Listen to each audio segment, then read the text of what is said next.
Welcome back, peeps. The elusive Exotic Sidearm from Warlord's Ruin finally dropped for me a few weeks back.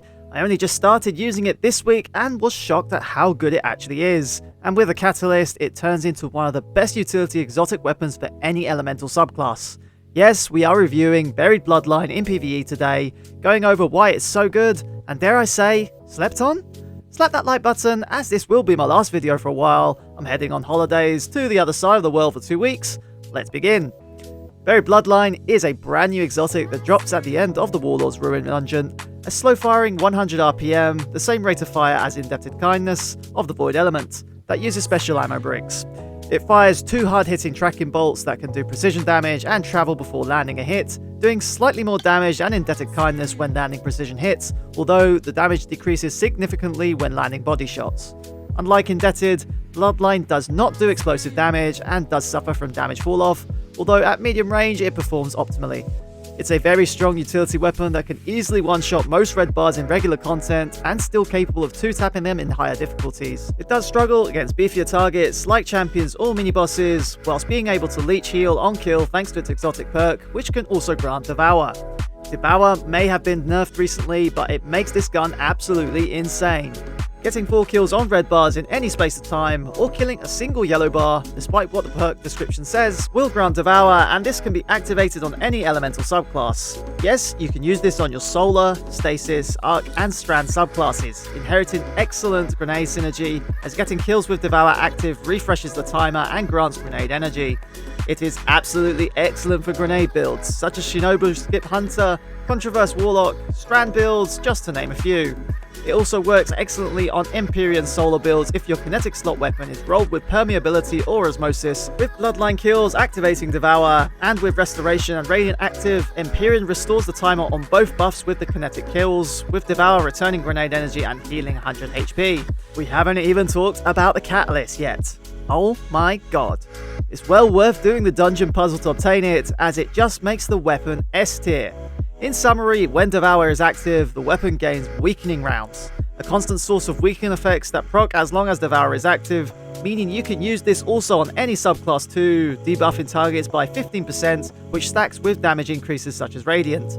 It makes Stylish Executioner activate on Void Hunters with Devour up, making it a very strong weapon for Void builds in general. It's the perfect weapon for high-end activities, weakening champions and raid bosses, and allowing you to swap to DPS without having to keep the weapon equipped, like Divinity and Determinate Chaos.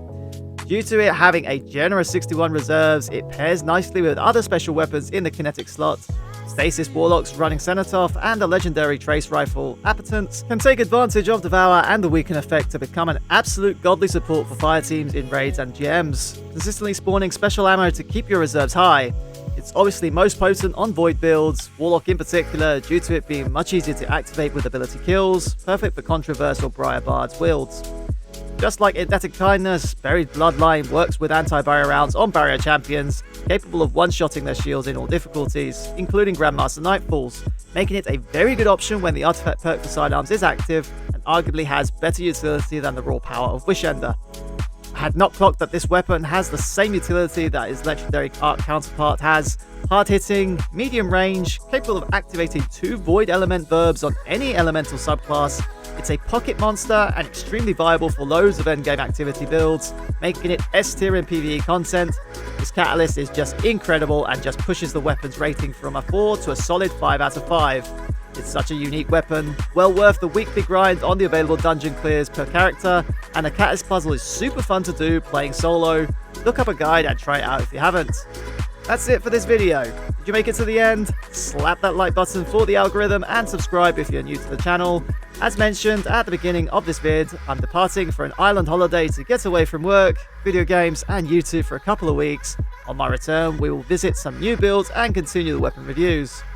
This was Plasma Alchemist. Your viewership is much appreciated. Until next time, see ya later.